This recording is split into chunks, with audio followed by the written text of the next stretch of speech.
happen. We want to get as much information out there, and we want to hear what you have to say. I want to thank our city manager for organizing this and for putting it all together. But most important, I want to thank you all and our esteemed panelists. We will, I'm going to turn this mic over to Chris Vachon, and I'm going to go in the back, and when the question times come, I will walk around without a mic and ask you to speak into the mic. So we just don't have a handheld mic with us, and I apologize. But you will have a chance to ask questions. So on that note, I want to thank you all very much, and I'm turning it over to the President of the Council, Chris Vachon, and thank you again.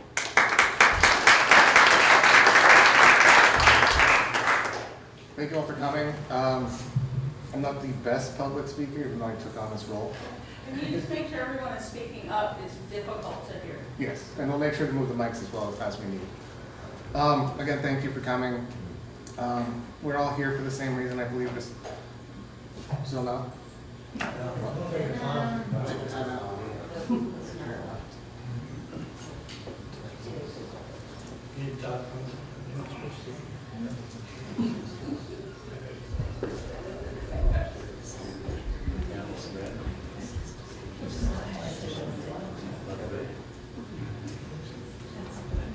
Is that better? Worse? I'll just speak up. So we're here for the lake. We have this wonderful panel that our city manager helped put together. I'm going to kind of do a roll call, let you know who's here, give them a little time to explain how they're here, why they're here, and what they do for us. So we're going to start off with Representative Woodman Page. Well,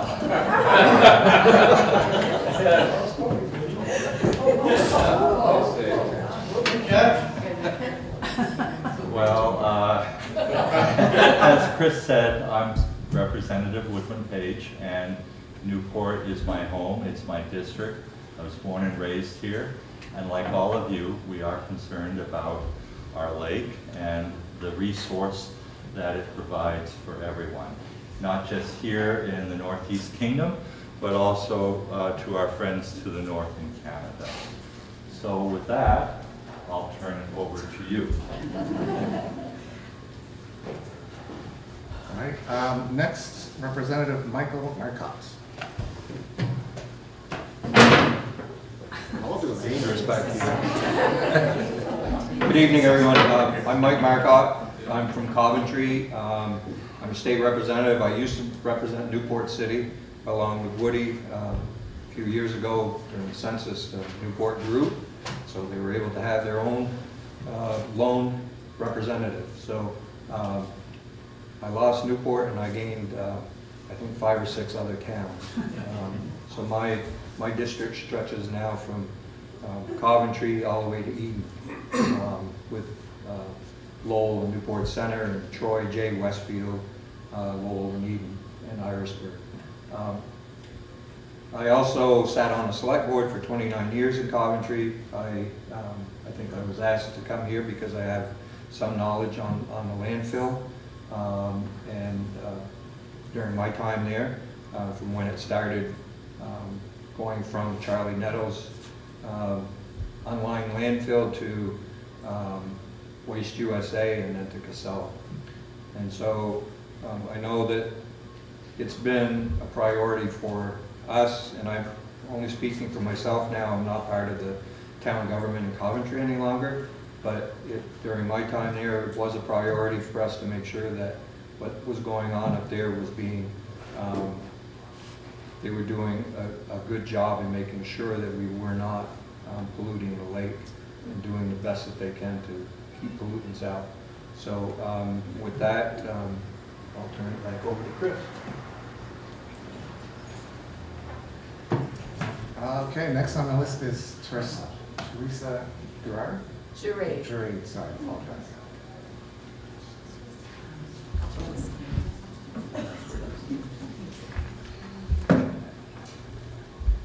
Let me know if you can't hear me. Lori, can you hear me? Can you pull the microphone down, please? How's that? All right, great. Good evening, my name is Teresa Gerade. I am a resident of Newport City and a member of Don't Undermine Memphremagog's Purity, often referred to as DUMP. I'd like to thank Mayor Sullivan and the Newport City Council President for hosting this important forum. I'm here tonight to speak on behalf of DUMP, but also because I am a concerned citizen of Newport. All the information I share tonight has been extracted from reports submitted by the landfill, communications among members of the Agency of Natural Resources, and from scientific articles.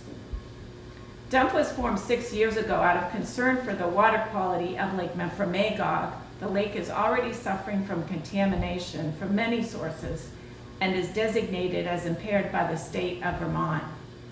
We cannot afford to allow any further degradation to occur. To that end, no treatment of leachate nor any discharge of leachate should be allowed in the Memphremagog watershed. The risk is too high. I'd like to highlight a few known sources of contamination in the lake. You're probably aware of runoff. Runoff is a major contributor to phosphorus increases and cyanobacteria blooms in the watershed caused by sediments and fertilizers, including manure and biosolids derived from sludge, which has high levels of PFAS. Why does the state allow spreading sludge and septage on agricultural fields? Is this happening in our watershed? We'd like to know. It has been documented by the Vermont Agency of Natural Resources, ANR, that the tissues of 4 species of fish in Lake Memphremagog have been analyzed and show excessive levels of PFOS, which is deemed by the EPA to be hazardous with no safe level of exposure. Are these fish safe to eat? There are also 35 to 45% of the brown bullhead trout, not brown bullhead fish, exhibiting melanistic cancers. The cause is unknown, but these fish are evidence of environmental contamination. They are not found anywhere else in Vermont. Wastewater treatment facilities are another source of contamination in the lake. There are 4 wastewater treatment facilities that discharge into the Memphremagog watershed. In times of extreme storms, they have suffered overflows or found it necessary to divert the wastewater directly into the watershed. Accidents happen too. This April at the Newport wastewater treatment facility, approximately 100,000 to 125,000 gallons of sludge overflowed into a catch basin, and an undetermined amount of the sludge entered the river and flowed into the lake. Then in May, the ANR issued a public alert about another untreated sludge discharge at the Newport City wastewater treatment facility. Human error was the cause of the first leak, we learned. But what was the cause of the second leak? How could this happen again so soon, and how can we all be certain this won't happen again? Is there a plan to upgrade the wastewater treatment facility to prevent accidents from happening? Perhaps worse than sewage. Between 2010 and 2019, over 41 million gallons of leachate, the toxic liquid that is a byproduct of the landfill, were discharged into the lake untreated for PFAS. Since 2019, when a moratorium was put into place banning the disposal of leachate at the Newport wastewater treatment facility, at least 20 million gallons of leachate have been prevented from entering the lake waters, which are a drinking water reservoir for 175,000 Quebec neighbors. What can be done at the city and state level to make the moratorium a permanent ban?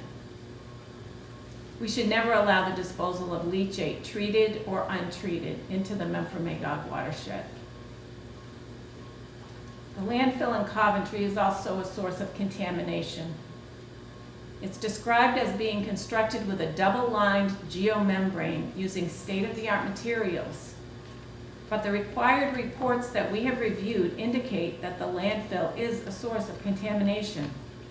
In analyzing the inspection reports, we've seen that various tears in the interim cap and breakouts of leachate are identified during inspection year after year, often in the same locations.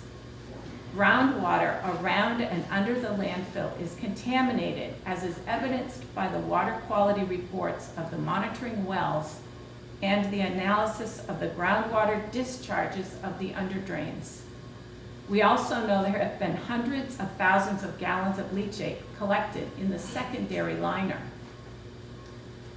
Is it not possible to repair these tears and to prevent leachate breakouts? Why is there so much leachate in the secondary liner? The EPA has stated that all landfill liners will eventually leak. How can we be sure that is not happening now when we know, based on water quality reports, that the groundwater is contaminated and PFAS are measurable in secondary liners and all under drain discharges?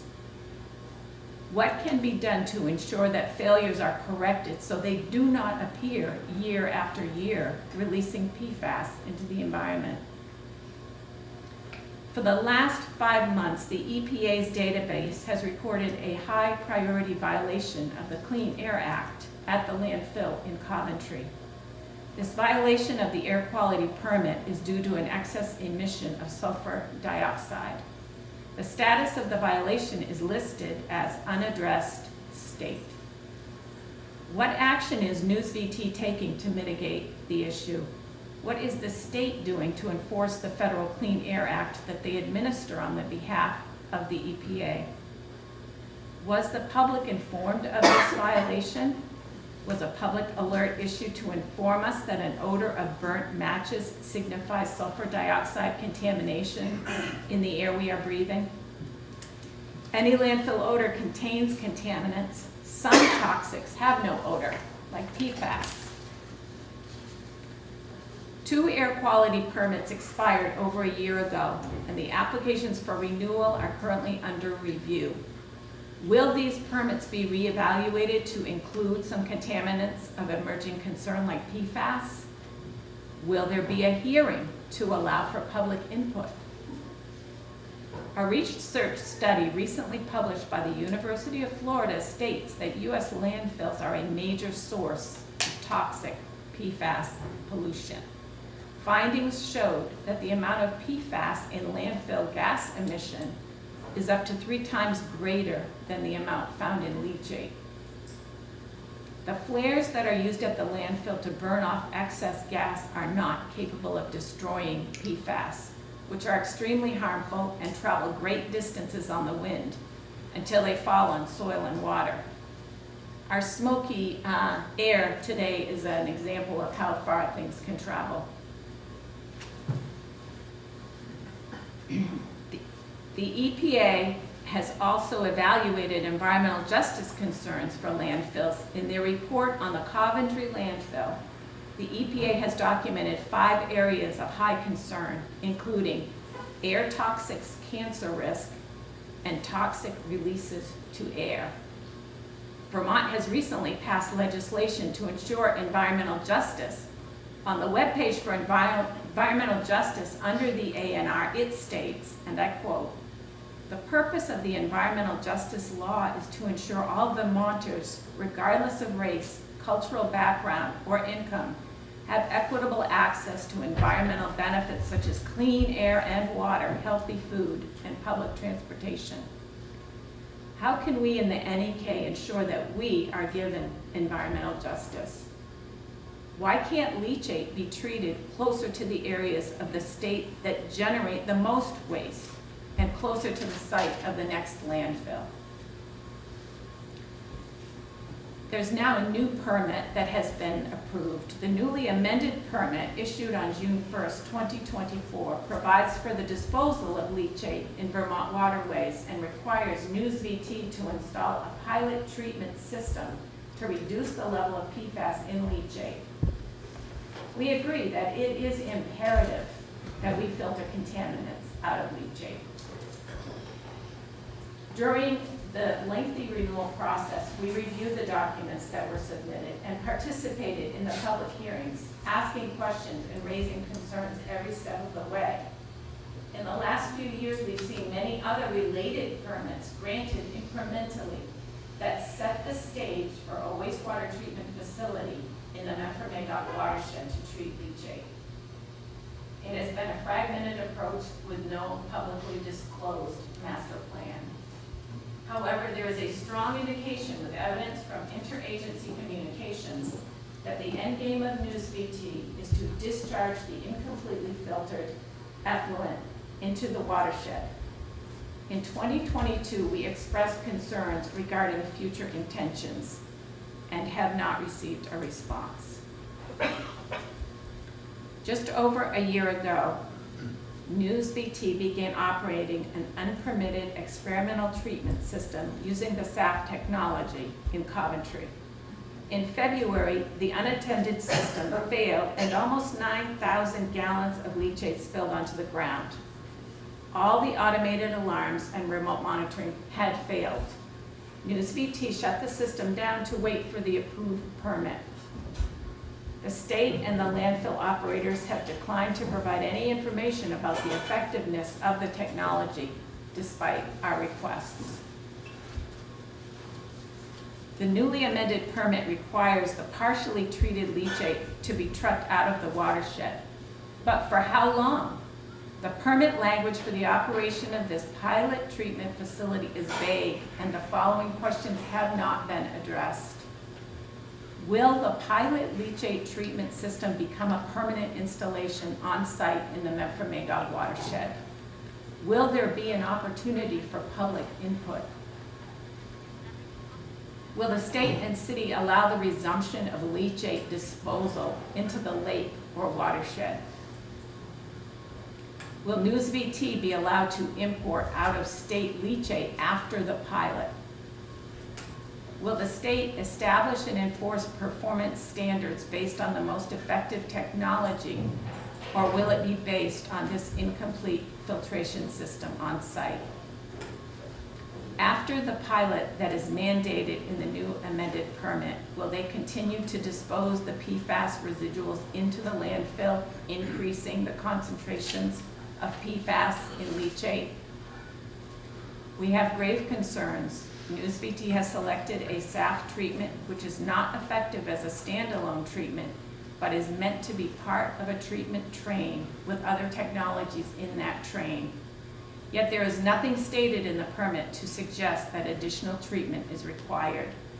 The lead scientist of the SAF treatment technology has stated that the residuals should be destroyed, not placed back in the landfill, and that the insufficiently treated leachate should not be discharged or allowed to migrate into a drinking water source, as Lake Medford-Magog is. This recent A&R approved amended permit for a pilot leachate pretreatment project on site in Coventry must not be permitted to become a permanent installation. We have an entire landfill here in the NEK, the state's only one, located within a fragile wetland in a socioeconomically depressed area of the state.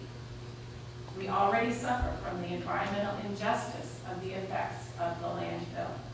The lake, our biggest economic draw, is already contaminated and designated as impaired by the state of Vermont. We cannot afford to allow any further degradation to occur. A leachate treatment facility should not be located in this watershed. The risk is too great. Please consider this and do justice to our Medford-Magog region. Thank you.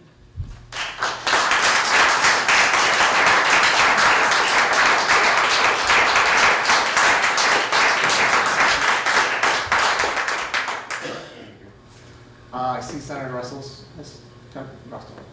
Senator Ingalls has come in. If you'd like to come up and speak a little bit. I'm good. I'm here to listen. Oh, okay. Thank you. All right.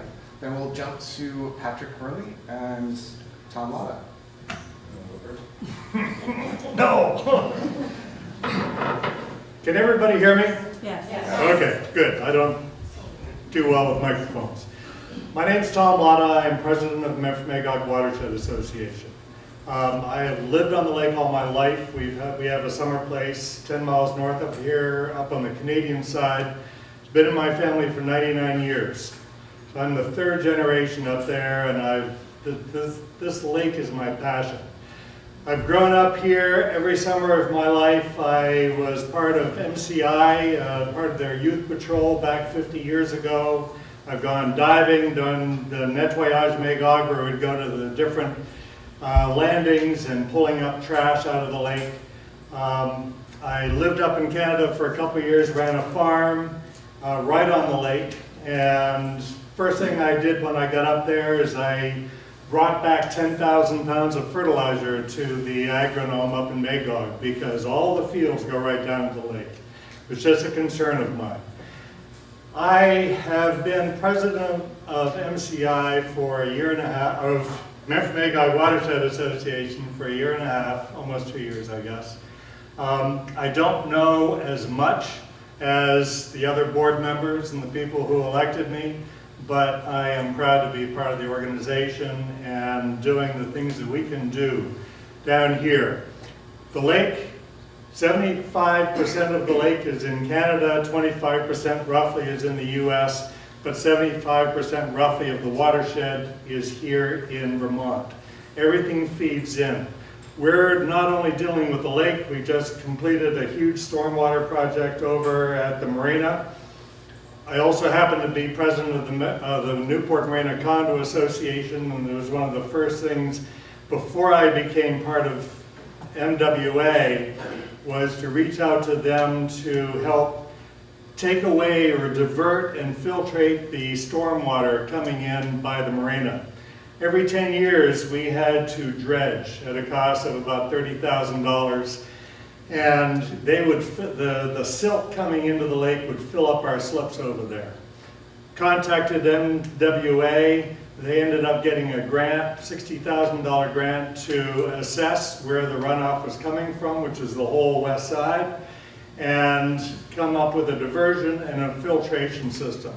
We're taking out about 22,000 pounds of sediment coming into the lake, and we're taking about almost 20 pounds of phosphorus coming into the lake there. Patrick will tell you about the projects which we have going on with Prairie Lands, all west of here and south of here, where we are taking out much larger amounts of phosphorus, because that's where it starts. It starts with the farms, it starts with the people mowing their lawns right next to the lake.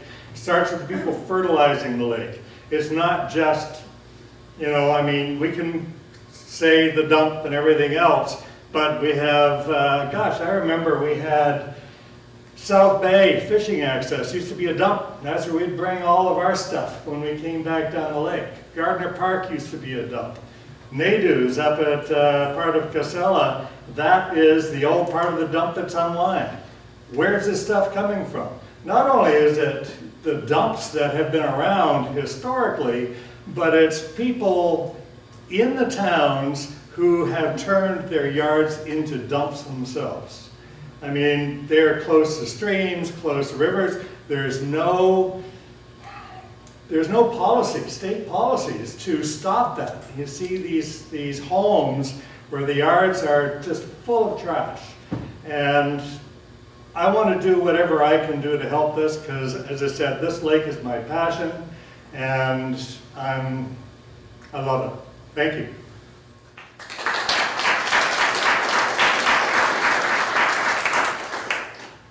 I'm Patrick Curley, I'm the project manager, MWA. As Tom mentioned, we focus our work on implementing projects that help protect and restore water quality and habitat in the watershed.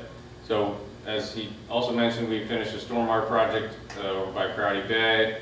So we're trying to work throughout the watershed, because this is not just a very discrete, localized problem, it's a pervasive issue, kind of death by a thousand cuts across the whole watershed, across the drainage area. So not only do we work right here on the shore of the lake to capture stormwater that's coming off our developed neighborhoods, but we're also working up the headwaters all the way, you know, Island Pond, down to Glover, down to Albany, Craftsbury, Irisburg, Westmore, Oregon, Holland. We work in a lot of different towns around here. And, you know, we're a nonprofit conservation organization, right? We don't have regulatory power, we don't have enforcement authority. So where we excel is working with landowners on non-regulatory and voluntary projects, right? We can't force anybody to do what we want them to do. We have to come to them and compromise and find common ground and find consensus and develop and implement projects that make sense for them and that are also eligible for clean water funding, federal funding, whatever we can muster. So this might be anything as from an insignificant little streamside tree planting to full-on acquisitions of floodplain wetlands, to FEMA flood buyouts, to stream crossing, culvert repair and replacements. So we do a whole plethora of project work to try to help the lake, right? Because once you got it down the lake, you're kind of shit out of luck. You know, you got to look upriver, you got to start addressing the conduits of those pollutants, the conduits of that sediment. Those what those stream corridors are, those where our irrigation ditches are, our drainage ditches, our road networks. You know, all of those are conveyors of sediment. So what we try to do is slow that water down, put it back in the ground, keep it on the landscape, keep that sediment from dislodging and coming down the lake. You know, this lake has had over a century of a rough life, right? This is a railroad town, it was a logging town, it's had a lot of forestry. You know, it might look nice and treed, but you probably couldn't find a tree in 1920 around here. A lot of cows, a lot of sheep. You know, it takes a long time for a water body like this to manifest those symptoms. So I think we're all kind of seeing those symptoms after a lot of lag time, you know. So we're going to have a lot of lag time before our projects start to show benefits. And I think there's something to be said about just being patient and keeping your eye on the ball with a long game strategy to try to keep developing clean water projects, keep implementing them, keep working with our local reps and the agencies to try to like dial in our regulations so that they are more effective or are more responsive or are more proactive, right? Not always just trying to catch up with, you know, EPA recommendations or what other states are doing. You know, I think Vermont could be really leading the way in this because we have a lot of passionate people like you all who are really pushing, you know, the issues. So we're here to work with people. You know, we don't push anything through that we don't want to see done or that the landowners or the land managers don't want to see done. So an example of that is over at the Prouty Beach. We're working with Vermont Land Trust and the Rec Department and the city. And we're going to try to take out that giant patch of Phragmites that's taking over the shoreline and taking over the bike path.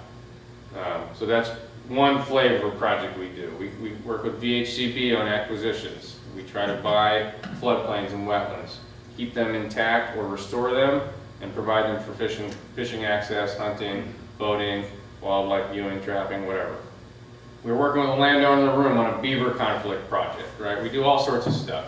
We're trying to protect infrastructure, we're trying to upgrade infrastructure, we're trying to make good use of our lands in the appropriate manner. We're not trying to turn wetlands into fields, we're trying to do the opposite, but we're also not trying to get rid of ag, right? We need farms. We need them to function. We need them to function well, and we can help do that. So I appreciate, you know, Chris for bringing this matter and kind of corralling everybody in the same room, and I'm really interested to hear what all the questions will be. So, thank you.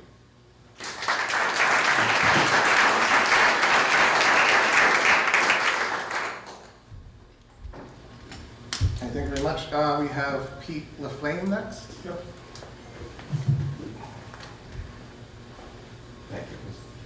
I'm Pete LaFlame. I'm the director of the Watershed Management Division at the Department of Environmental Conservation at the Vermont A&R, and was asked by our secretary, Julie Moore, to come up tonight and talk. The request was to talk about water quality issues, and I'm more than happy to talk about the lake and where we are in terms of TMDL implementation. As one of the speakers said, the lake is currently listed as impaired. It's impaired in Vermont. The water quality standard for the lake in Vermont is 14 parts per billion, and right now the lake, it bounces year to year, but we're between 15 and 20 parts per billion. So we're just barely over the standard in Vermont. In Quebec, the standard, their water quality standard is higher, so the lake meets water quality standards in Vermont. But the classification as impaired means that a water body does not meet the standard for a particular pollutant.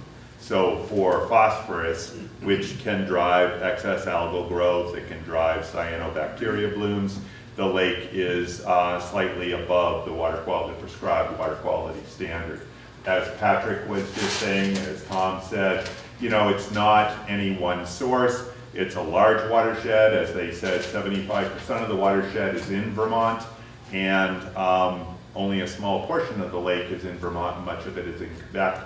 The watershed in Vermont is comprised of agriculture, of forest lands, of roads, of urban surfaces, stormwater runoff, and wastewater treatment facility discharges. By far, the largest single contributor is ag. And we are putting millions of dollars on the ground, and I can talk about the funding chart over the last number of years in projects, many of which Patrick spoke of, our partners at MWA, our partners at the Natural Resources Conservation District, our partners at the Clean Water Funding Agency here in this region are all putting those projects on the ground. It takes a lot of projects throughout the watershed, agricultural projects, road projects, stormwater runoff projects to accrue the changes necessary to affect the concentration in a lake this size. It takes a long time, and again, it's not any one single source. So in terms of the water quality in the lake, the single biggest concern right now is the phosphorus concentration and getting that concentration down. We have a TMDL, or a total maximum daily load, which is a cleanup plan approved by EPA and in place. We just recently updated the basin plan for this region, which implements the TMDL and calls out all of the many projects that need to go in. A lot of those projects are on private lands, whether they're farms, whether they're streets, whether they're private developments. And so there's a lot of time involved in working with landowners to get their permission, to get their buy-in, and then to work with them in terms of implementing the projects. It's a long-term effort. It's similar to what's going on with Lake Champlain, but we're much closer to the standard here, and relatively it's a small watershed, even though it's a huge and sprawling watershed, and there are a lot of projects necessary. Of course, in the face of all of that has been flooding, and this region has been hit hard by flooding, as have other regions of the state, and we can lose ground with those events. We lose roads, we lose fields, we lose property, infrastructure, and that all works against us. You know, the weather patterns are certainly changing. The nature of the storms we're seeing are dramatically different than what we've seen in the past, and we need to work to upgrade our infrastructure to create more resiliency. This last session in the legislature, the senators and the representatives worked together, and we passed S213, which is our Vermont Flood Safety Act, which calls for much more resiliency and more regulatory focus on keeping development avoidance is the key thing we can do there, keeping new development and working to move existing development up and out of both the river corridors and the floodplains. Upsizing infrastructure is a long-term and expensive process. It doesn't take much to go wrong, to wash miles of dirt road down into the stream at great cost to the municipality, at interruption of public transportation, causing public safety issues, and then of course causing downstream water quality issues as well. What's good for water quality is good for infrastructure. I can answer your question at the end if you want, or if you want. I don't know when the questions are permitted. We're gonna do this. Oh, look at Chris. So we'll He's let- the boss. We'll let each panelist introduce themselves, and then after we'll collect them. Thank you. And I'll try to wrap up. I don't want to stand up here all night and just talk at you. I'd rather talk with you about what you want to talk about. So there's the water quality issues in the lake, which are of concern. There have been a couple of incidents at the wastewater treatment facility, a couple of sludge spills that occurred recently. I can talk about the changes that have now happened at the wastewater treatment facility to prevent any further episodes of that type. It was really unfortunate that there were two incidents that happened exactly a month apart that resulted in sludge spills. The good news is that very little of that sludge on a relative basis made it to surface waters, and the impact, because of the time of year, because of the flows and the temperatures, did not result in water quality impacts to the receiving water or to the lake. But we have worked with the city. The city was very, very cooperative. The operator and the city itself cooperated fully, and have since installed the radar leveling sensor, the overflow pipe, the float alarms, wiring that into their SCADA system. And so we're in a much better place now in terms of not seeing those overflows at the facility that did occur. They were both accidents that happened at the facility, and the installation of all of this new equipment should prevent that from happening in the future. And then finally, the landfill. My division also includes the wastewater treatment program and the pretreatment permit that we issued. It became effective on June 1st. It requires a pilot study to start up and run for 6 months. Starting on September, I believe it's going to actually kick off on September 5th.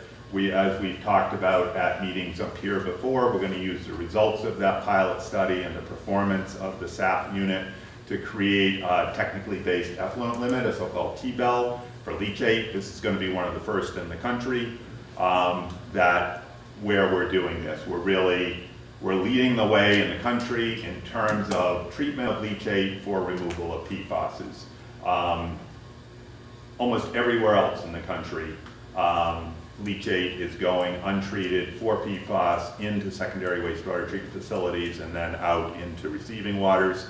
We know that landfill is the single largest source of PFAS in the state and have been working since 2016 to develop the necessary backdrop for them to remove PFAS from the leachate. This is something that I talk about at regional and national conferences, and there's a lot of interest in what we're doing here. It's cutting edge work, and where the creation of the T-bell is necessary because we do not have, nor are there nationally, water quality standards currently for PFASs. When those water quality standards are eventually promulgated by EPA, they have draft aquatic biota criteria standards out on notice right now, and they're several orders of magnitude higher than anything we see in Vermont in ambient waters. We are creating the T-bell because even though the loads coming from the leachate in the landfill will be below levels that are reflected by water quality standards, it's still an incredible opportunity when we have the leachate contained at the foot of the landfill to be able to remove those PFASs. So that's the work that the pilot study is designed to do, to give us the data necessary so that we can calculate a T-bell and then put that technically based effluent limit in future permits as a requirement for the landfill to meet.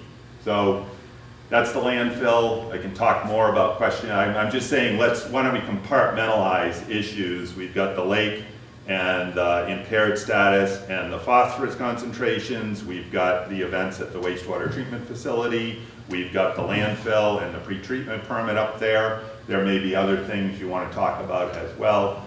I'm happy to cover all of the issues that are in my division that are in water quality. Which was the stated purpose of the meeting. There were some comments about air. I've got a little bit of information, but I'm not the air guy.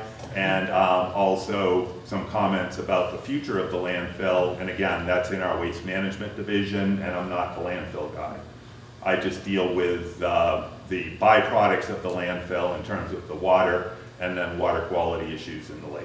So again, those are my introductory remarks, and happy to, we'll take questions, I guess, later, Chris. So thank you.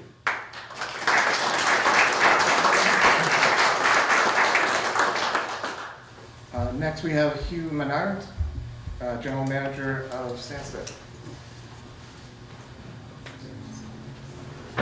So, hello everybody.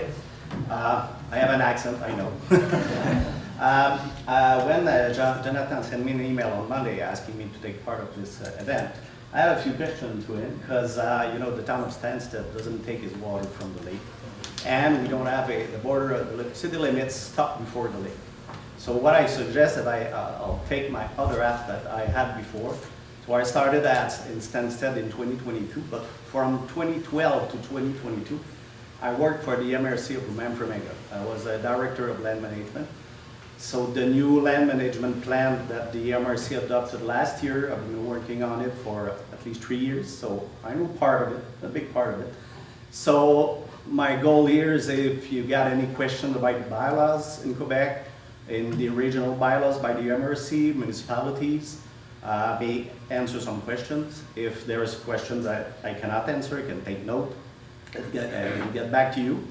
And if there is some messages that you want me to take to the MRC or the municipalities in Quebec, I'll be glad to give them your comments. Thank you.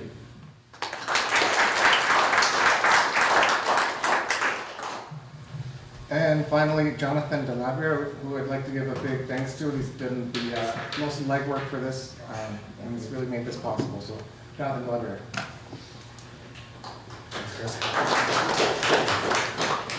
Thank you, everyone, for taking your evening to be with us here this evening.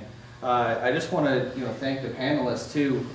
My thought when Chris and Mayor Sullivan reached out to me to put a panel together was to get as broad of a perspective as we could get here this evening. So, again, thinking water quality, we wanted to make sure local government, state government, our senators and representatives, our international folks as well, the nonprofits here, to really get a broad perspective.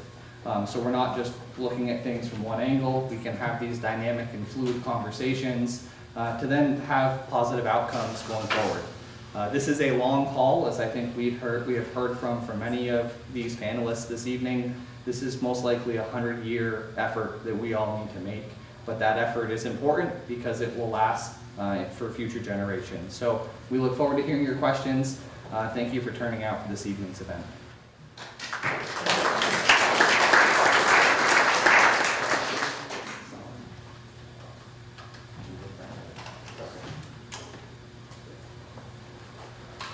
So we'll have a mic going around, but if we'd like to start the questions, Mayor Sullivan will be around to guide that.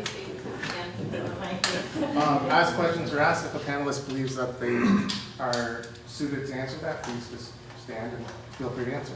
Yeah, and if anybody has additional, wants to add, please acknowledge Chris and he'll ask you to continue. Thank you. Yes? Okay. Questions? Okay. Are they good too? You had your hands up earlier. Hi, I'm Jillian Stanforth. I live in Derby. I used to live in Newport. I still live on the lake. I've lived on the lake for 30 years. Like Tom Latta, I grew up in this area, so it's very familiar to me. I have a question for the A&R for the watershed. Patrick Curley mentioned that there's a lag time between behavior and consequences.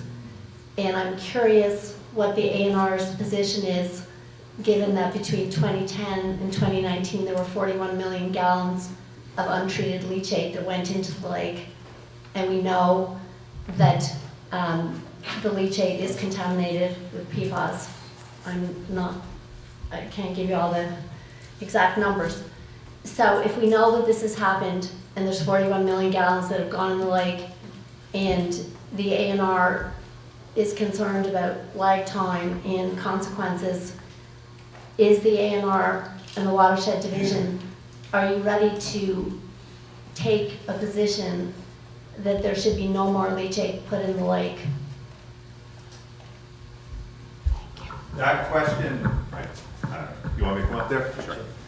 That question has been asked at previous meetings as to what the future is of the leachate and the lake. As you know, there is no leachate going into the lake currently. The moratorium was originally put in place by our Act 250, and the permit that was just issued that runs through the end of calendar 26, so through December 31st of 26, does not authorize leachate to be, the pre-treatment permits exist. They're a unique thing. They're not a discharge permit, so the permit does not allow discharge of treated leachate to waters. The pre-treatment permits, and we issue pre-treatment permits for all different types of businesses, breweries and industries and other such things, and in this case a landfill. The pre-treatment permit, like its name says, requires pre-treatment of a source before you bring it to a wastewater treatment facility.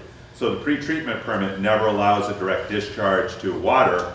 It instead allows discharge of a pre-treated, whatever it is, brewery waste, leachate, industrial water. It requires that that be pre-treated before it's brought to a wastewater treatment facility.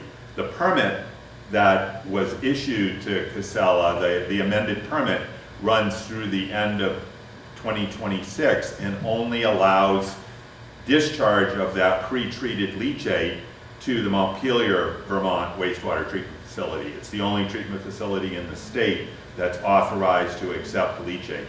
That's the end of the 5-year permit term. Our discharge permits and our pre-treatment permits run in 5-year increments. I can't make, I mean, I can say anything, but it has no meaning. There's no one that can create that moratorium within the current bounds of state law. We operate, based upon state laws, state statutes, and also we're a delegated entity, so we also operate as the representative for US EPA here in Vermont, and we issue these permits in compliance with state laws and state rules, and also federal, the Clean Water Act and federal rules. And we issue permits for 5-year cycles. So you can't make a promise about what's going to happen in the next round. I can say that the permits that are issued, as you all know, because I've seen many of your faces at many of the meetings we have up here, the permits are all subject to public comment, public process, and appeal if necessary. So I can't make a commitment, no one can make a commitment beyond the 5-year term of the existing permit, which again runs through the end of 26. It may not be a satisfactory answer, but it's the only answer I can give because we don't have the ability to create a moratorium beyond that. Thank you.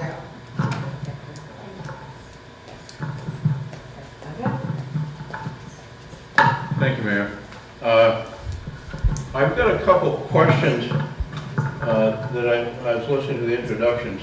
I'm Brian Smith. I'm a state rep from Derby until January. And I'm serving on the Energy and Environment Committee with Amy Sheldon. And if anybody's got pencils and pens here, I'd like you to write down these 3 names. Amy Sheldon is the chair of Energy and Environment. And Seth Bongartz is the ranking member. And Laura Sibilia is the vice chair. If you send emails to these people, there's a bill on the wall that's probably going to go away if they haven't already, to declare Lake Memphremagog a lake in crisis. Lake Memphremagog qualifies for 3 out of the 4 criteria. The 4th criteria being real estate prices. The value of real estate on this lake should have absolutely nothing to do with the quality of the water. And I hope everybody will reflect on that if they'll send emails to the Energy and Environment Committee. That's part of what I wanted to mention. I listened to what you were talking about with the spill up at Casella. When that happened, it was 9,000 gallons did spill. 6,000 of it, and I think there was 5 or 6 legislators from Senator Ingalls, and I think Bobby Starr was there as well. But we went up to the facility, and 6,000 of those gallons were retained in the retainer tank or overflow tank, whatever you want to call it. And 3,000 of those gallons spilled out onto the road. And it was around 0 degrees, so it all froze before it went anywhere. And I'm surprised that you hadn't heard about that. You should have if you didn't. But I totally support what Dump is trying to do, and I support their cause. But I also think that Casella is a very well-run facility, whether we agree with what they're doing here in Newport. And I don't like the fact that it's where it is, but it's here. And that's pretty much what I wanted to say, but I wanted you to be aware that those 9,000 gallons were put back where they belonged, and they scooped up the 3 that froze, and they took them to a contaminated site out of the area. So anyway, in S213, that you spoke about. It expands floodplains, I believe. And I didn't vote for that bill. Some of it's good and a lot of it's bad, I think. But it's taken away around 20,000 people's properties that a lot of these folks have depended on. It's going to depreciate their values, and I couldn't support that part of the bill. But I would appreciate it if you would relay these messages to Secretary Moore, because I would like her to push energy and environment to make this lake a lake in crisis, and she could do it with some backing from Energy Environment Committee. So, thank you. Thank you. Yeah. Okay, next question. Madam Mayor, someone wants to speak first. Oh, sure, I I apologize. just wanted to respond to what Mr. Smith said. We were definitely aware that all 9,000 gallons did not go into the ground and go into the watershed. Good. But the point is that it was unattended. And this amended permit says that during the pilot, it will require 24/7 staffing, which is great, you know? Couldn't agree with you more. But once the pilot is over, then what? And if the pilot is over in 180 days, but the permit as it stands doesn't expire till the end of 2026, does the public have any chance in between there? Once the pilot's over, but before the permit's expired, what happens? Can I respond? Thank you. I don't need a mic. I think that the reactions that we got from Casella, and I think the legislators that are in the room would agree, is that if we approach them and sit down with them, I think they would be receptive. And I'm not speaking for them. I'm hoping that I could be, but I don't see why they wouldn't be receptive to having someone 24/7 to monitor it. You know, they're ready to listen.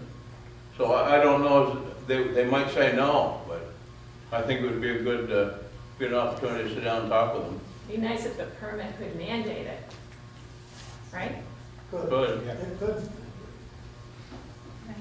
Are you finished? Yes. Yes, sir. Fun on the- Go ahead. Brian, do you want a response from the Lake and Crisis comment?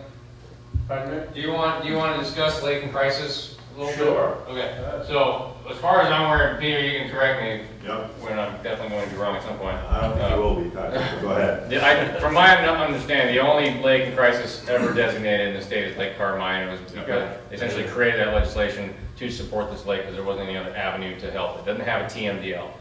That's like chump change in terms of helping to address a problem. It's like $50,000. It might be $100 now, but you know, just this year, Magog was, you know, obtaining like $4 or $5 million in funding. So I don't really feel like the lake and crisis designation is necessarily going to provide all that much more capacity or support to address the problems.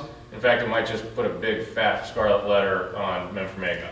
Well, that's what we had tried to do, was to eliminate that fourth requirement, because I don't know, you know, real estate prices are high everywhere in the state, and it shouldn't have anything to do at all with the quality of the water anywhere, whether it's on a mud pond in Brownington, or whether it's this lake, or whether it's Lake Champlain. Sure. Water is water. Got nothing to do with a $3 million home that sits on it. Yeah. Or $250,000 camp. Yeah. So we tried to eliminate that fourth requirement. Okay. And the three names that I mentioned were supportive of it, but other things were more important to them than that. Just following up on what Patrick said,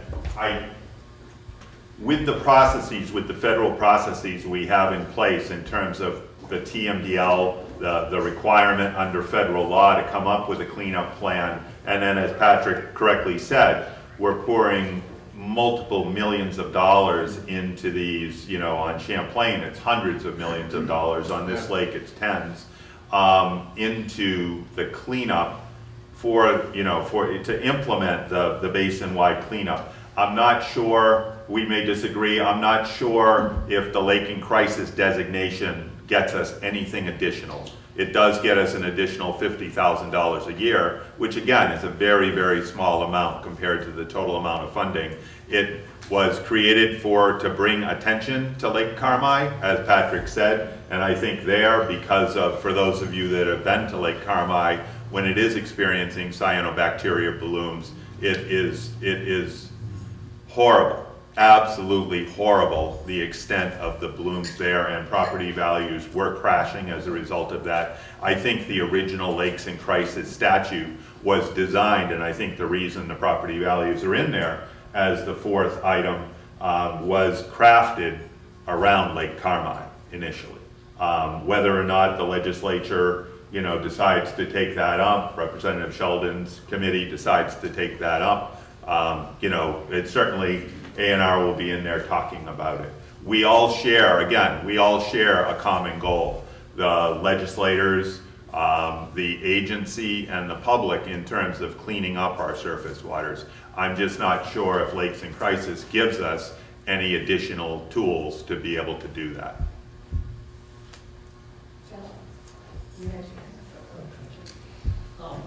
My question goes to, perhaps we've got several elected officials.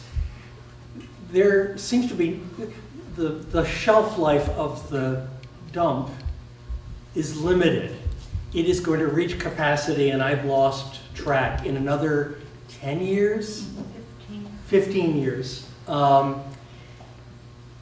Getting a new site located and the studies and the work necessary to get those online, and I know those sites have been identified, yet it's going to take a decade to put a shovel in the ground, if not more. And yet there is absolute silence about where is that new landfill or landfills that are regional that people have talked about. Again, we've got a system, we've got a house of cards where trucks are using fossil fuels to travel from all over to get here. The roads, the impact on roads, the fumes, et cetera, et cetera. I hear nothing about what is Plan B with regard to the next landfill or landfills. The administration, as far as I can tell, has been absolutely silent on it, knowing that it's going to take a decade to establish a new one, recognizing that the public in that area is going to say, no, look at what happened in the Northeast Kingdom. We do not want those problems. I'm sorry for going on, but again, the question is, why are we not talking about these alternate sites and work beginning on those alternate sites? Thank you.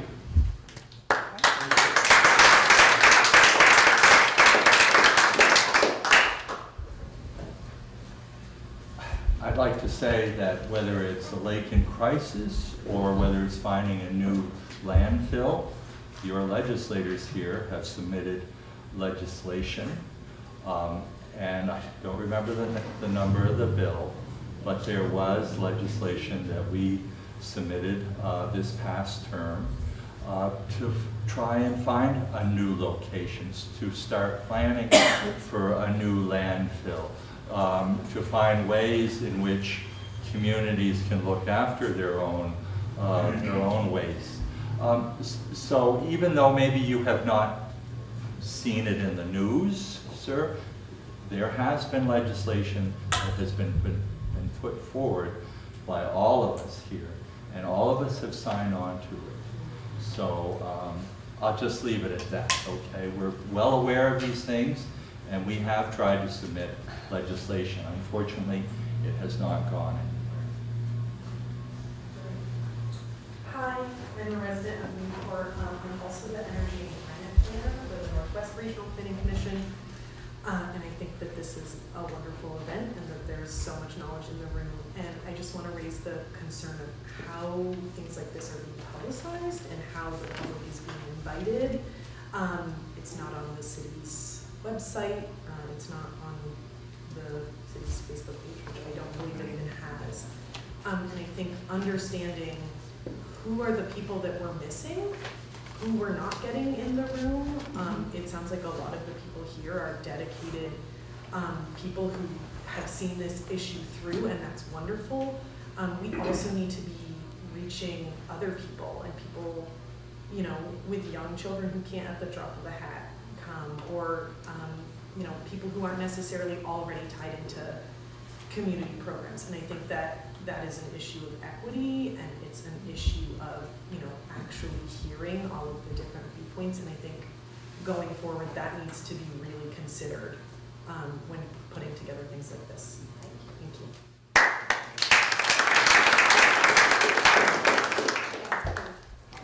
Hi, I'm Peggy Stevens. I live in Charleston, but I've been working. I'm a retired teacher, and I've got 2 kids up here who were my students a long time ago. Nice to see you. Look, there's so many questions I have. Woody, you know we know about H-48 because we were pushing hard for it. There's no political will in the legislature to address the issue, and I'll just leave it at that. Patrick, the first time I ever met you or saw you was at a meeting here a couple of years ago, and the first thing you said when you stood up was you couldn't imagine a worse site for landfill. You know, so I know somewhere in you understand what the concerns are. I haven't heard anybody say anything about the information that Teresa Girard has brought up. For example, do we need to redefine what a latent crisis is? We know that 4 species of fish were sampled and analyzed, had at least 1,000 parts per trillion. The drinking water standard in Vermont is 20 parts per trillion for 5 PFAS chemicals. PFOS, which is now classified as a hazardous chemical with no known safe level of exposure, is found at 1,000 parts per trillion in 4 different species of fish in the lake. Does that not constitute a crisis? What about the 35 to 45%? When the research was first done in 2014 and published in 2018, the percentages were 25 to 30%. Now they're 35 to 45% of the same species of fish. Doesn't anybody want to know why? And the only place that we can determine that PFAS are coming from, except from the wastewater treatment facility, every wastewater treatment facility in the country is discharging PFAS because it's in household products, commercial discharges, as well as industrial discharges. So we know that that is one source of PFAS, but we also know about 41 million gallons that was dumped over a 10 years period of time. We also know, with substantiation from documents from NewsVT itself to the state, that PFAS are found in groundwater wells where it's not supposed to be, secondary liners, under drain discharges. We know this for a fact, and nobody's talking about it, except this motley crew of people called DUMP, you know, who frankly know as much or more as people in the state about what's going on. I obviously know too much, and it keeps me awake at night. And I'm here at night because I have a 7-year-old granddaughter, and I want her to be able to grow up in a healthy and safe community. We all need that.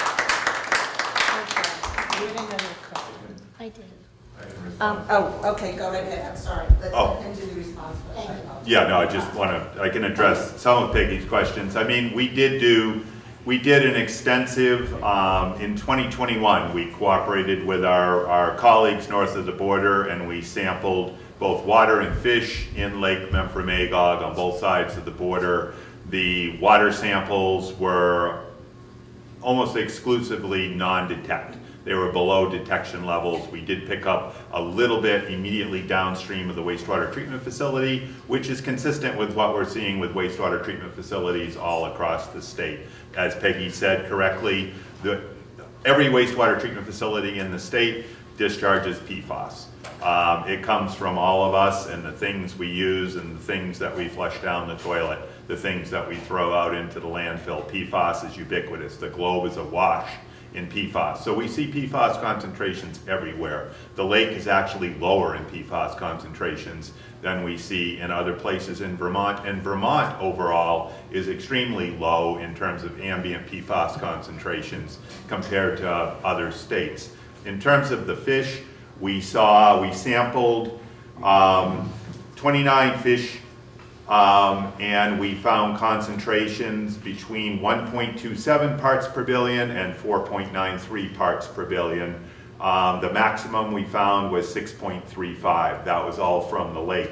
Elsewhere in Vermont, we found numbers that were very, very similar. They went from 1.62 all the way up to 15, and the max concentration was 21 parts per billion elsewhere, not in the Magog watershed. So Magog was low, and then compared to other states, the EPA, the 2018-2019 National Rivers and Streams Assessment, sampled 290 fish samples across the US and found PFAS concentrations ranging from 3 to 131 parts per billion. Parts per billion, Peggy, are the unit that you measure fish in. You don't use the drinking water standard, which is in parts per trillion. So the Vermont numbers, both the Magog numbers and the Magog numbers are low compared to numbers we saw elsewhere in Vermont, and the Vermont numbers are low. They're consistent with numbers in New Hampshire and Maine, the northern tier, relatively rural states. When you get down into Massachusetts and Connecticut, the numbers in fish are higher. But Vermont overall has very low numbers, and the numbers out here are low. So it's not, they're not zero. They're not zero anywhere. PFAS has been found in polar bears. I mean, so the globe is awash in it. I don't think Lake Memphremagog has numbers that are significant compared to other places. I think they're generally lower. So, I mean, that's the data that we have. But if you transpose the parts per billion into parts per trillion, that's 1,000 times. Oh, I know the math, but but the point is, it's misleading to discuss parts per billion. No, it's not. Actually, it's misleading to be saying some of the things you're saying, Peggy. The numbers that are used in fish tissue, it all gets to pathways of exposure. We all drink a lot more water than we eat fish. And so the numbers are proportionally calculated. This is a national thing. It's not some magic that we're trying to do. It's the standards for states that have standards for PFAS in fish have standards expressed as parts per billion. We are working with the health department to look at these numbers to decide should we have a fish consumption advisory in Vermont or not, and what should that number be. Maine has 5 parts per billion as their fish consumption advisory. We work with Vermont DOH, and they're very engaged in this, as is the EPA, as you know. It's a problem that we're wrestling with nationally, and other countries are wrestling with globally. But there's nothing unique about Magog except that it's lower than elsewhere in Vermont, and Vermont is lower than what we see in other states. So, I mean, we can say that, but, are we happy about that? Are we happy there's any PFAS there? No. But it is, again, PFASs are such a problem because they are so ubiquitous and because they do not go away, which is one of the reasons that we sought to remove PFASs from the leachate at the landfill, because, as I said, it was the single largest source in Vermont. Compared to other places, it's tiny, but it was our single largest source. We have it all in a big tank. Let's remove it. Even though we would not be able to regulate it with state water quality standards because it's a relatively small amount, we still can develop a technology-based effluent standard to make it to cause the removal of it as a requirement based upon effluent discharge, not water quality standards. We don't want it to get to the point that we're actually seeing it in the water. We like seeing non-detects. We don't want it to get to the level where we're actually trying to decide, is this bordering on meeting the water quality standard in the water or not? We're nowhere near that, nor do we want to be. So I mean, that's our information, and that's how we're trying to regulate it.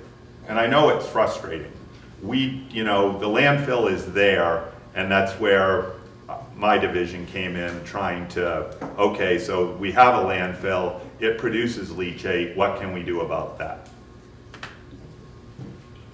My only addition to Peter's comments is that, you know, when you talk about fish, you're talking about a species that's higher up on the trophic level, right? And so PFAS is particularly fat soluble, so it will bioaccumulate in those higher trophic levels. So like a little grub at the bottom of the lake is going to have a much lower per unit concentration than a fish. I would suspect that the ospreys probably have the highest because they're eating the fish, right? So you're going to see that escalating number when you go from water to sediment to bugs to fish to the birds of prey. So that is an expected increase. And I didn't know that background data comparison with Memphremagog and elsewhere, so that provides some good context for everybody. Yes, I just have I already asked the questions. I think what makes Memphremagog unique is our melanistic cancers in the brown bullhead. Can you speak up? Yes, what makes Memphremagog unique is the cancerous melanistic cancers in the brown bullhead. It's such a tremendous number. That is absolutely unique. I know that we don't know what the cause is. I know that studies have said that they are now studying the genome. But what is triggering the conversion to cancer cells in these fish? It is unique to this lake. This is a crisis. I don't think you can look at it any other way. I don't think that you can compare it to any other lake elsewhere, not even Lake Erie or the Mississippi have cancerous, melanistic cancers in their brown bullhead like we do. This is a very serious issue, and there just can't be any more pollutants going into this lake. Even if the pollutants are historic, we cannot add to them. And that is what our little group is so worried about. We just can't increase these problems because I have grandkids and I'm not going to let them eat the fish. They've been catching them like crazy all week, but they're not eating the fish. We have to understand that this lake is our economy in this area. This is it. We've been so depressed in this area for so long. We can't afford any more damage to this, our jewel. Speaking of I understand the concerns. I spoke with, this afternoon, I had a meeting with the Director of Fisheries from Department of Fish and Wildlife, who, as you know, that one of their biologists, the regional biologist, Pete Emerson, has received a grant from the Great Lakes Fishery Commission, and he's working with folks up at the University of Vermont and others studying that. And I asked Eric for an update, and there are 3 different reasons those melanomas could be appearing on the brown bullhead, he said. Environmental pollution, genomes, the genetic makeup of this isolated group of fish, or virology, viruses. And they're looking at all 3 of those, and they have yet to make a connection. They continue to dig in on it. They're looking at all 3. What could it be? We've done a lot of water quality monitoring, looking across the spectrum of things, from the environmental pollution perspective, and we have not found any concentrations of concern that would cause that. But something's causing it. It's one of those 3 things, and the research is going on. I certainly can't, I'm not a fish guy. I fish, but I'm not a fish guy. And I can't speak about it conclusively, and neither can DFW, Department of Fish and Wildlife, yet. But just know that research is going on, and that question is very, very front and center for the Fisheries Division and for Pete, who's doing that work. So I don't know when they're going to have an answer. I know they have a good chunk of funding, and I know that they're working with some really smart people, but they haven't been able to make that connection to any one of those 3 possible causes yet. Excuse me, I just had an email conversation. No, this is good. Yeah, it's okay, but I'd like you done. Yeah, I'm done. I'm sorry. I just had an email exchange with Dr. Blazer, who heads the research project. Viruses have been ruled out. UV exposure has been ruled out. The genomic question is ongoing. It's going to take a long time. But she said that it's a multifactorial, that environmental contamination is very likely the trigger that would affect the genome. So I just need to underscore that environmental contamination is definitely a concern in the lake. And again, we've done a lot of sampling, and we haven't found what that is yet. We know. Yeah, so I mean, I think all of us share an equal concern. There's an active question. If we knew what it was, we could jump on it, and we just don't know yet. But all I'm saying is we have the funding, we have a lot of smart people, as you know, and working on it, and we hope hopefully they will come up with an answer soon, and then we can address the problem. I understand the concern, believe me. Sure. The only thing I can comment on is legislative speaking. We did submit legislation to attempt to eliminate all PFAS products being produced and brought into the state of Vermont. That bill didn't go anywhere, obviously. Very difficult to do that. But the Senate did have a bill that did eliminate a certain number of products. I don't remember exactly what they were, but that bill did pass. So we are moving in that direction. It's not an easy process passing legislation, I'll just say that. I wanted to just add one thing to that. And, I don't want this crap in the lake either.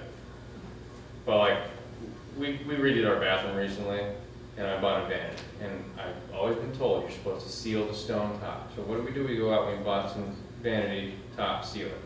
A bottle of PFAS, the entire thing, 16 ounces, pure as driven stone. So it's on us to be responsible with what we're buying and what we're throwing out too.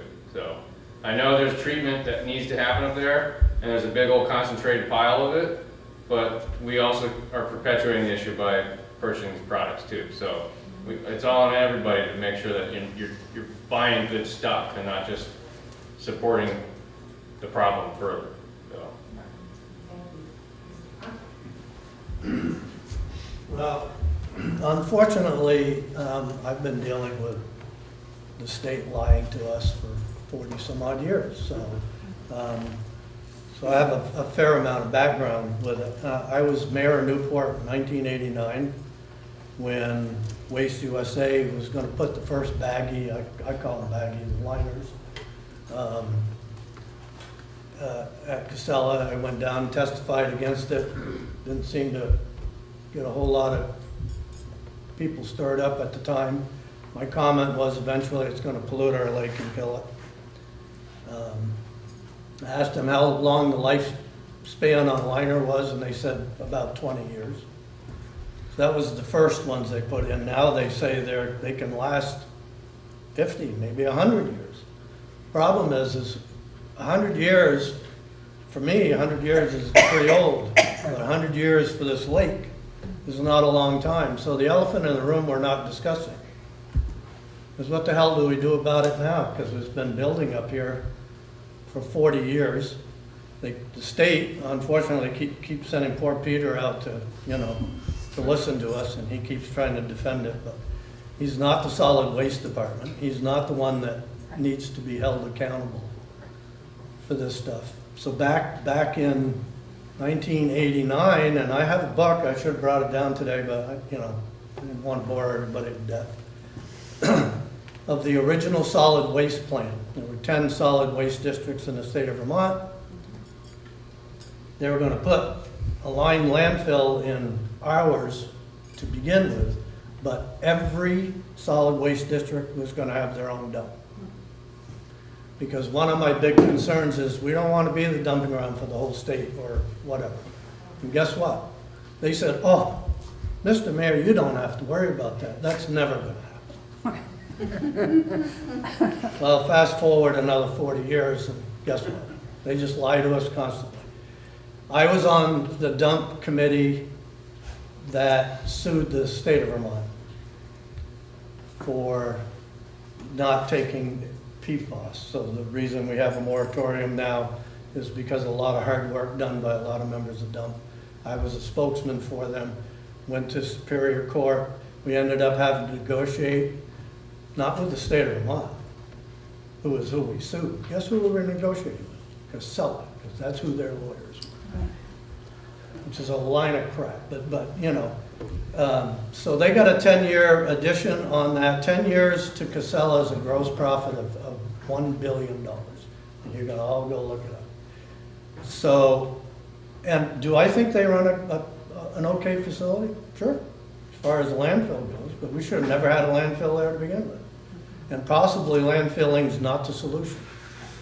But and we just keep giving them permits, and we keep giving them permits. I think they've got about 4 more years left on this 10-year, and everybody in this room and all of our representatives should be fighting for them to say, no moss, we're done.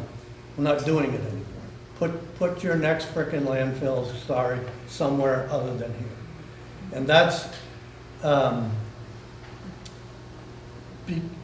because, I mean, we're already in big trouble. We just don't have to continue to add to it. So the 20-year lifespan on the liner was for the original ones that they put in, and maybe they've changed their mind on that. The 50 to 100 is, what do we do after that? What are our grandkids and our great-grandkids going to do? Because and you can look it up, you can Google it all you want. The EPA will tell you all landfill liners eventually leak. Well, we've got hundreds of acres of that crap over there. And when it all goes to hell, then I don't know if there is a remediation. So what we should be doing is we should be closing that dump now. We should be not putting any more leachate in this lake, which is what we fought for. We got 4 years for it. And this pre-treatment facility shouldn't be put here because we've had enough and we don't need it anymore. And what they're going to do is eventually want to discharge it into Black River because it's right there. Yep. And so they're just lying to us again. So, well, we don't really know what we're going to do. I know what they're going to do. Anybody with common sense in this room knows what they're going to do. They're going to dump it right back in this lake.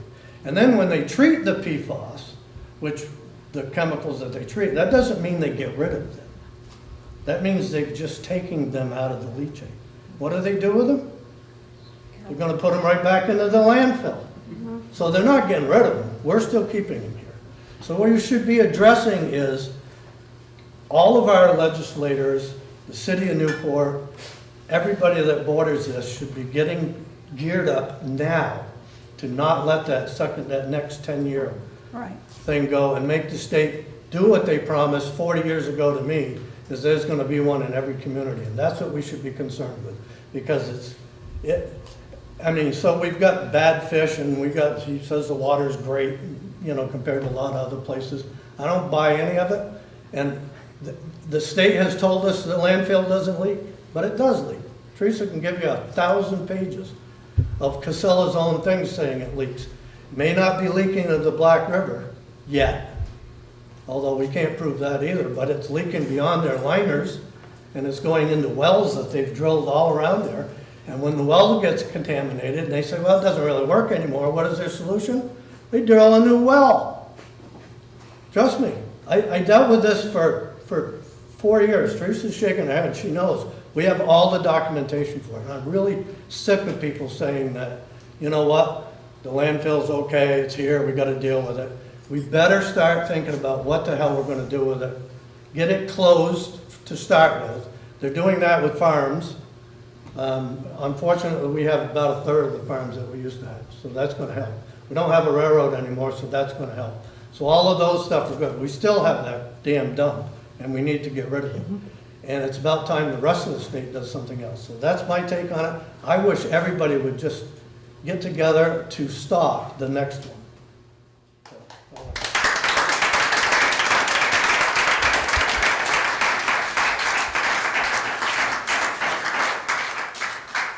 I wanted to mention something hopeful. We never thought we would decommission Vermont Yankee, right? And think about the half-life of nuclear waste.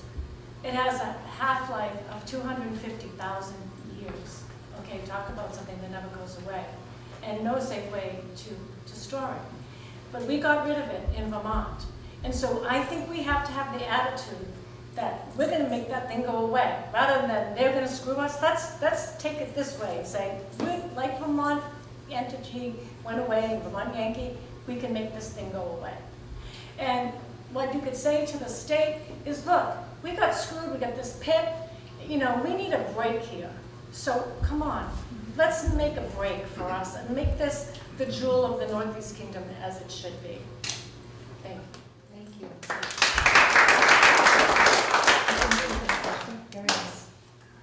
I've been listening to all this stuff. I'm from over in the watershed, but a little more over toward Echo Lake. And when you were talking about the triggers for the bolt, I think heat is a big trigger. It's why the cyanobacteria goes, and the articles have been in the paper lately about how we need to start getting our health people informed about heat, releasing all new kinds of germs and triggers and things like this. And what I'm not hearing, other than I heard a little bit from Patrick, who is the state doing any funding of basic science research into the effect of global warming on lakes, on dumps, on fish, on all the triggers?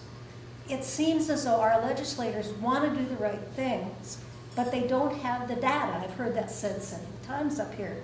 They're looking for the right data. We need to be actually investing in getting the right data. That's my comment.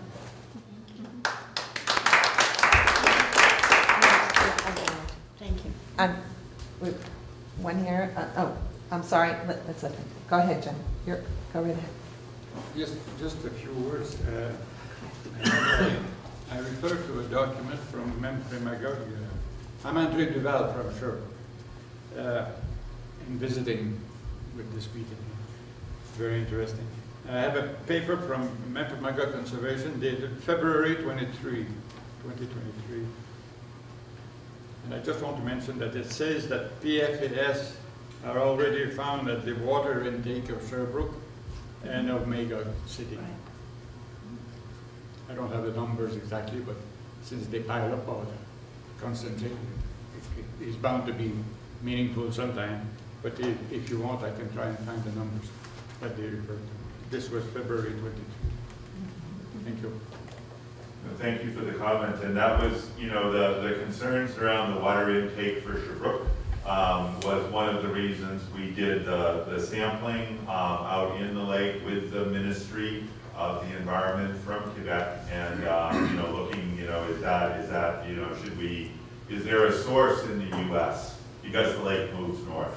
Is there a source in the U.S. that could be affecting those concentrations found up at the northern end of the lake? And the numbers are all, you know, non-detect. In other words, they can find nothing in the lake in those samples. So it's very possible that there is a, you know, there are other places that PFAS can come from, and in fact, local sources. Yeah, if you look at the lake and you look at the volume of the lake, so you take that as the denominator in an equation, and you look at the total amount of water in that lake, and you look at how much of anything, you could pick chloride, you could pick phosphorus, you could pick PFAS, anything, and you look at how much would you need to change the concentration of that water, because the lake is mixed as it moves north, it's just a staggering amount. And so we were pretty confident that if there were local numbers being seen in and around Sherbrooke or the northern end of the lake, it wasn't coming from here. The amounts would just be astronomical when you just do that simple math. So we did do the sampling studies in addition to confirm that suspicion, and you know that it was as we thought. So I don't know what's causing those numbers. I don't know if they're still seeing concentrations up there. There was one bay, and I forget the name of the bay, but as you look north, it's off to the west. There's a small bay with a marina in it, and they did find some high concentrations of PFAS in that bay, and there may well be a local source. It could be the marina, it could be other things, but there's nothing in the water here. And again, we sampled up to the international boundary, and then we literally met up with the Quebec folks at the boundary, and they sampled north of there, and we found nothing. You might remember that there was a landfill project to be expanded alongside the... Yes, and yeah. It was cancelled by the government. Yep. And I talk a lot with my peers, my colleagues in Quebec, Nathalie Provost, who's my peer up in the ministry, and you know, talk about the work that Quebec is doing on PFASs, and I mean they are just getting going on looking at PFASs. Nathalie Provost. Yeah, Nathalie, yes, yep. So I understand the concerns. I mean, the information we have, it's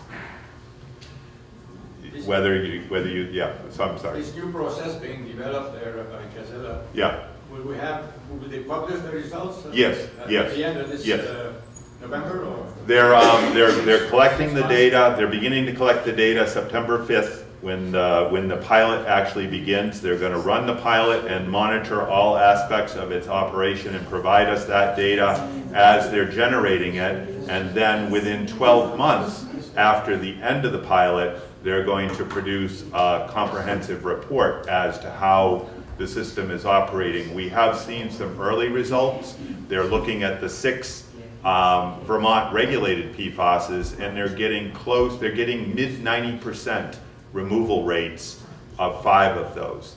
The 6th one is proving a little more difficult to get at, the heptanoic acid PFAS, but they're getting around 60% removal of that one. The other 5, including the 2 of most concern, the PFOS and the PFOA, they are getting in the mid 90% removals from the shakedown work that they've been doing.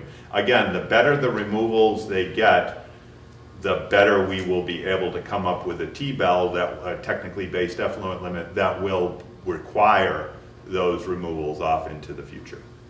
So let's wrap up. I'm going to grab a couple more questions and then throw it back out there in case the panel wants to do any conclusory remarks. Anne?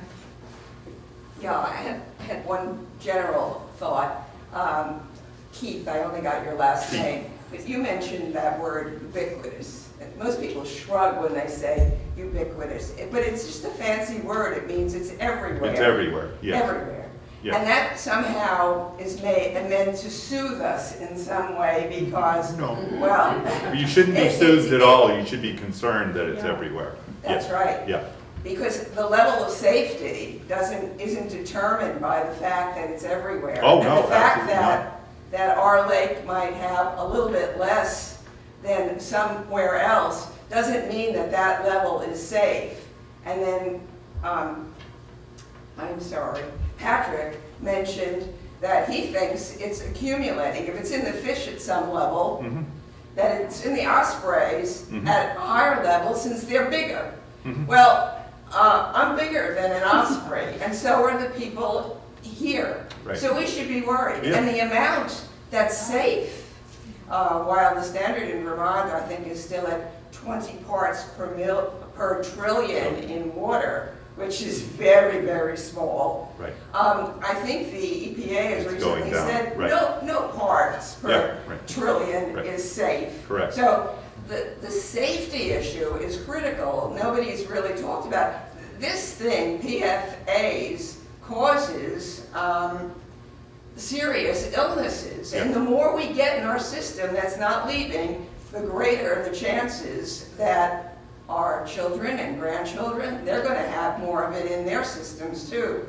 So just that because it's everywhere, or just because we have a little less here temporarily, does not make me feel safe at all. And when you talk about testing consistently, ANR has said that they don't take the sample and they don't send it to the ANR lab.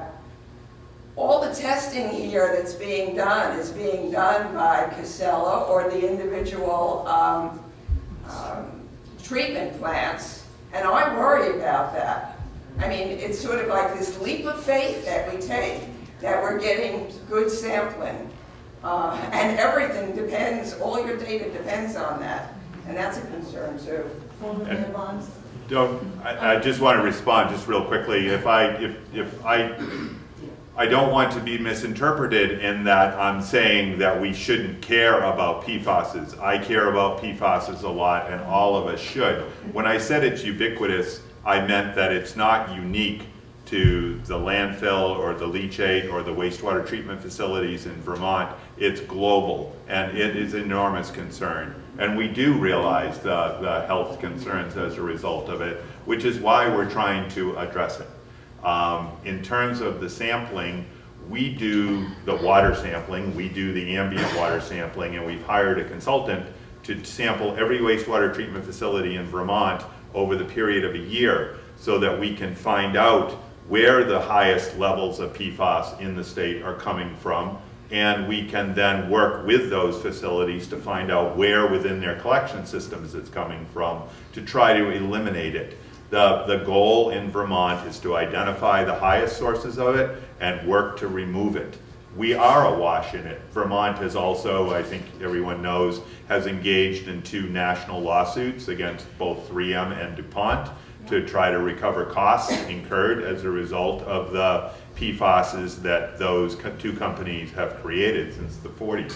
But it is, the globe is awash in it. It's not meant to say that's okay. It's meant to say that that's a concern, and we are working here in Vermont to try to identify, our strategy is to identify the largest sources of it in the state and to work to eliminate those sources.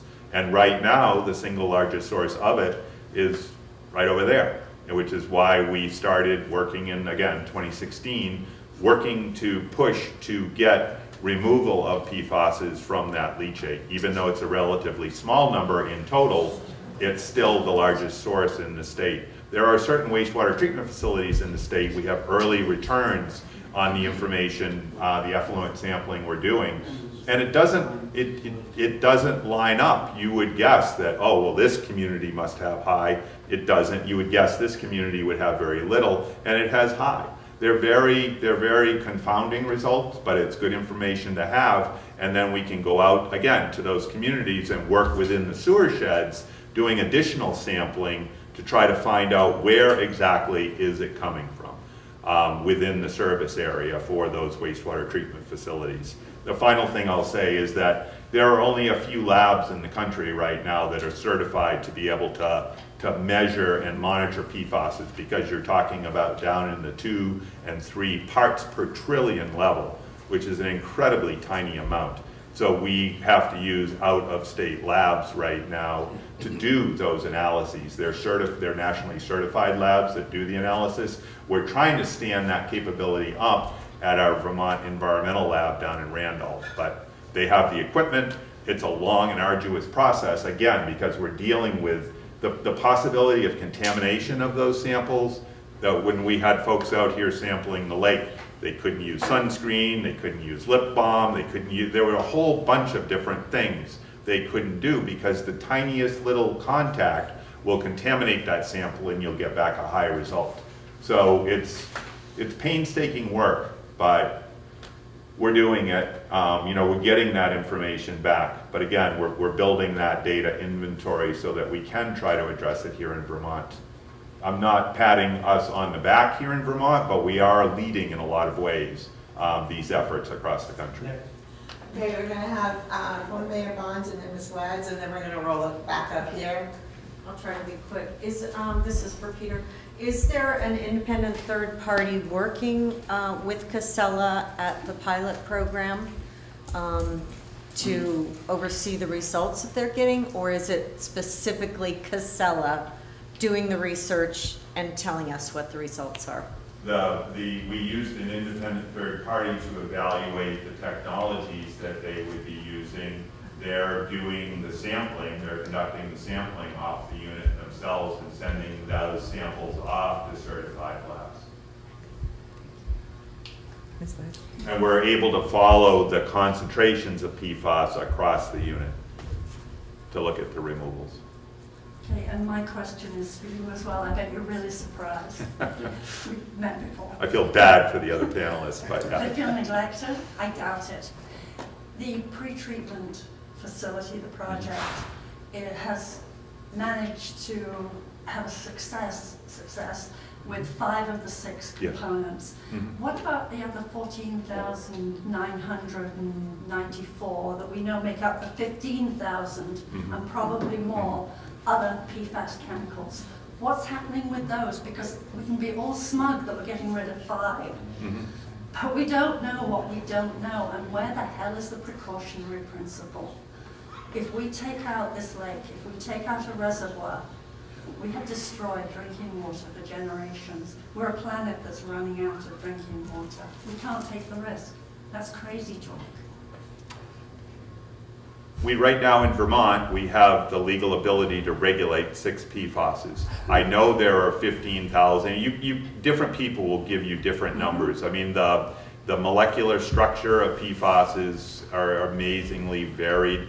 A lot of them are created in the lab and never go into production, never go into widespread production. The 2 that we're most concerned of right now, PFOA and PFAS, have been around for a while, and they bioaccumulate. They seem to have the most concerning effects. And so those are the ones, they're 2 of the 5 here in Vermont. And I don't feel smug about it.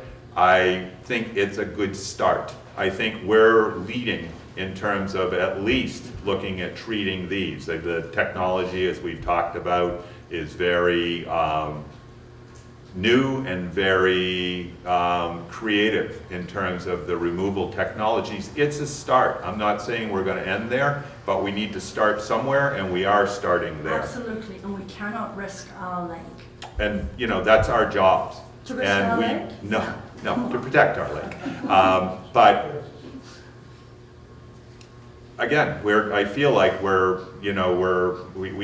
off to a very good start. Will we end there? Will we only rest with those 5? Time will tell. But I don't know what I can say I can't say we're going to attack 15,000. I can't say we're going to monitor 15,000. I mean, yeah, we're starting where we're doing everything in a priority manner. Those 5 are the current 5 regulated in Vermont, and they are the current 5 regulated in Vermont because they are the ones of greatest concern. And again, we're pioneering this effort to put in place these effluent standards. They may well wind up in other states after we do it. I don't know, but it's attacking the priority problems first. Thank you.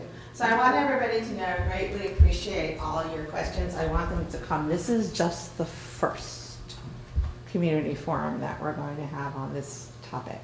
I'm hearing your questions, and feel free to email me even more of those questions when we will be addressing them and getting you some answers. So I'm going to roll it back to President Fashan. Same, if you have questions, you know somebody who would be a great panel for the next one, let both of us know. Do our final remarks. I don't know if you want to start or if you want to end. I think I've said too much already, but Let's start with Jonathan. Just want to thank everyone for coming. If you have ideas for other types of forums, we would love to hear them. And just thank you everyone for coming out on a Thursday night. Thanks very much for coming tonight. NWA is involved not only with the preservation, trying to protect the lake, but also education. A few weeks ago we had a cyanobacteria symposium here. I don't know if many of you came here, but we had professors from Dartmouth, from UVM, from the state. Julie Moore was here, as well as others that are very into that. I remember cyanobacteria when I was a kid, back in the 50s and 60s. And I remember looking at the lake and it looked like pea soup. It's nothing new. It's been around for a long time. They found it in ice samples that are hundreds of years old. What we can do is just try to make it all better. Thank you. Thanks, everybody. I don't have much to add.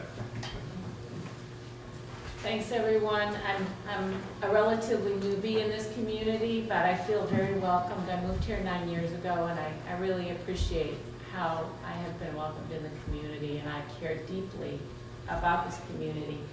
I am hoping, we did get a few questions answered. I rattled off like, probably 50 questions here, but I would like to know from Pete, will the pilot leachate treatment system become a permanent installation on site in the Memphis-Magog watershed after the pilot? The existing permit, as you said, goes through the end of 26 and authorizes the operation of that unit until the end of 26. At that point, we will, as I've said, we're going to be using the data collected to create a technically based effluent limit. If we do that before the end of 26, we'll amend the permit to require that at the time. If we get to 26, the permit needs to be reevaluated and reissued, and that will then become the subject of the full-scale permitting process with public announcements, public comments received, etc. So there's no, it's the subject of the next permit, which, as I spoke about earlier, is, it's the subject of the next permit. So it's not really a 180-day pilot. I've heard it said it's a 180-day pilot. The 180-day pilot, the pilot describes operation of the unit under stable, isolated conditions with extensive monitoring so that we can calculate based on this leachate, because all leachates perform differently in SAF units. With this leachate, what can that unit do? How well can that unit remove PFASs? And that information, that data will then be used to calculate the T-belt. They're operating the unit, they've been operating the unit since June, and they're authorized to continue operating the unit after the pilot. The pilot describes, if you will, intensive monitoring period. And then a report based upon all of those results prepared by a professional engineer that will describe, that will review all of the data and sort of summarize all of the results in terms of the capability of the SAF unit. So that's the pilot. So that will go till like what, March or whatever, 6 months after September. Right, correct, And then, yes. so Yep. once you hit March, it'll be March of 2025, but it will keep running until the end of 2026. Correct, correct. Forever thereafter. Thank you very much. Sure. Appreciate that extra question.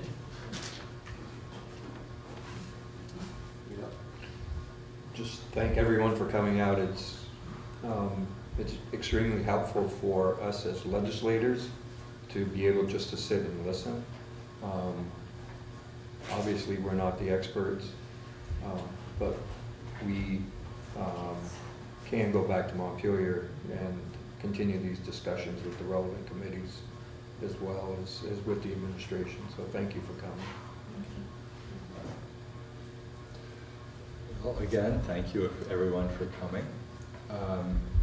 As Brian said, he was on the ANR committee. There were individuals on that committee that did not support certain bills that we put forward. You, as the public, the voting public, should look at some of these voting records and reach out to these legislators. All of us here, all of us legislators here, have a piece to play in the role with this lake. Whether it's our district touching the boundaries of the lake or touching Casella. And we are concerned as well as you. So, and we'll continue to do our best for you and for ourselves. Thank you. Well, I took some notes. I'll get in touch with my colleagues at the MRC. But there's an issue that my co-citizen from Sherbrooke said. The land management plan of the MRC of Memphremagog banned every dump from all the territory of the MRC. But as I know, we don't just do compost or recycling. We still do some trash. So we gotta take care of this. And now it says like, for us in Stansted, we deal with the dump from Quetzcook. And when citizens ask us, where can I go put some trash that I have that cannot be put in the trash bin or something like that, we gotta tell them, go to Quetzcook. But people don't want to drive over there sometimes. So that's an issue too. And the thing is that with the not in my backyard things, well, we've got to address these issues somehow, you know. Yeah, we've got our own problems. Yeah, that's it. So, We have you know, so our politicians. so, you know, it's an issue. We put some eco centers that we want to take care of them, mostly the product that we have, but we still have some trashes that hopefully one day we won't have to put them or borrow them the soil, but for now it's like this. So. If it's out of this watershed, it will be in some other watershed because Exactly. so with the earth is built. And the thing about the PFAS in Quebec, I think the bylaws are well, we're just starting to put some bylaws on this. You know, we just a new treatment for a new sewer plant that was put up like in 2022, 2021. State of the art, okay, they say, but we're waiting for a result, and they did some tests, and we'll see if there is some. I'm sure there will be some PFAS in the water going through the sewer plant, that's for sure, because we don't have any treatment to stop them all or treat them all for now. Hopefully one day we'll go, we'll do something for this, but not now. Thank you. I appreciate everybody coming out. We've been up here before. I've spoken with many of you before. I understand the concerns. I hope you know that. I understand the frustration. I try to represent the processes that we have, the regulatory processes and the limits that we have, what we're trying to accomplish. I want you to know we share common goals. I work every day trying to advance clean water throughout the state and in this watershed, and I've got 110 people in my division that do the same. And I really appreciate your passion and your concern over water quality. And I want you to know that we're working hard with that common goal with all of you. And I may not be able to give you always the answers you want, but I feel like we're doing all that we can within the boundaries that we have of law and regulation to try to accomplish, you know, the goal of clean water throughout the state. So I appreciate it, and I appreciate being able to have a conversation with you all. And so, thank you all for coming, asking the different questions, the different answers. Thank you, Madam Mayor, for starting these forums so that we can continue on. Thank you for bringing this topic up. And again, have a good night.